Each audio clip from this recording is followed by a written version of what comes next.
নেশার লাঠি ঝিম ধরেছে,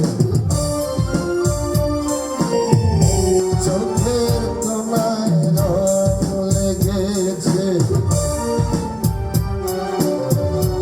আমার কোনো দুঃখ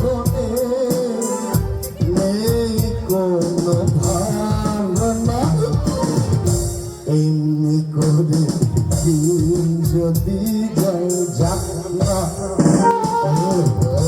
নেশার লাঠি ঝিম ধরেছে। এসে পড়েছি ডার্লিং, একেবারে যথার সময়ে এসে পড়েছি। কিন্তু তোমার একই অবস্থা। কি অবস্থা? তোমার পা চলছে কেন? তোমার কথা জড়িয়ে যাচ্ছে কেন? আর বলো না ডার্লিং, একসাথে 420 বন্ধুর পাল্লায় পড়ে সামথিং ড্রিঙ্ক, মানে আমি একটু মদ খেয়ে ইউ বিলিভ মি ডার্লিং, আমি মাইন্ডই বলছি, আমি স্বেচ্ছায় খাইনি, ওই সারা জোর করে আমার গলায় ঢক ঢক ঢক ঢক করে ঢেলে দিয়েছে। ও ভগবান, কি দেখছি আমি, কি শুনছি আমি? রাগ করো না ডার্লিং, রাগ করো না, আর কখনো খাবো না।